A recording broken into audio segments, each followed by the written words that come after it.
তিব্বতের পূর্ব পাশে Mount Everest এলাকায় তীব্র তুষারঝড়ের কারণে রাস্তা বন্ধ হয়ে গেছে। এর ফলে সেখানে আটকা পড়েছেন প্রায় 1000 পর্যটক ও অভিযাত্রী। চীনা রাষ্ট্রীয় গণমাধ্যমের প্রতিবেদনে জানা যায়, অভিযাত্রীদের উদ্ধারে 5 অক্টোবর রোববারই তোড়জোড় শুরু হয়েছে এবং স্থানীয় কর্তৃপক্ষ রাস্তা পরিষ্কারের কাজ করছে।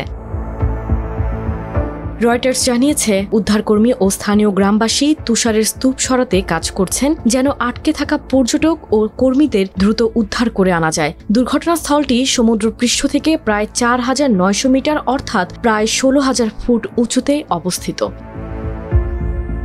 প্রতিবেদনে আরও জানানো হয়, ইতোমধ্যে কিছু পর্যটককে নিরাপদে নিচে নামিয়ে আনা সম্ভব হয়েছে। স্থানীয় টিংরি কাউন্টি ট্যুরিজম কোম্পানির সরকারি উইচেট অ্যাকাউন্টে জানানো হয়েছে, 3 অক্টোবর শুক্রবার সন্ধ্যায় তুষারপাত শুরু হয় এবং এর পরদিন পর্যন্ত তা অব্যাহত থাকে। ফলে 4 অক্টোবর রাত থেকে এভারেস্ট সিনিক এরিয়ার টিকিট বিক্রি ও প্রবেশ সম্পূর্ণভাবে বন্ধ ঘোষণা করা হয়।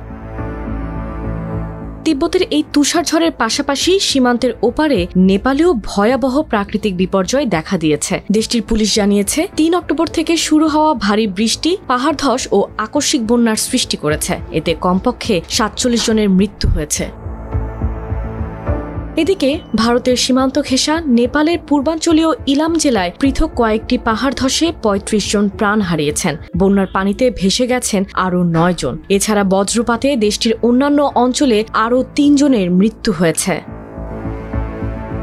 চীন ও নেপালের এই দুই পার্বত্য অঞ্চলে টানা বর্ষণ ও তুষারপাতের ফলে যোগাযোগ ব্যবস্থা বিপর্যস্ত হয়ে পড়েছে। রাস্তা বন্ধ, সেতু ভেঙে পড়া এবং বিদ্যুৎ বিচ্ছিন্নতার কারণে উদ্ধার অভিযানেও জটিলতা দেখা দিয়েছে। স্থানীয় প্রশাসন জানিয়েছে, আবহাওয়া অনুকূলে এলে উদ্ধার কার্যক্রম আরও ত্বরান্বিত করা হবে।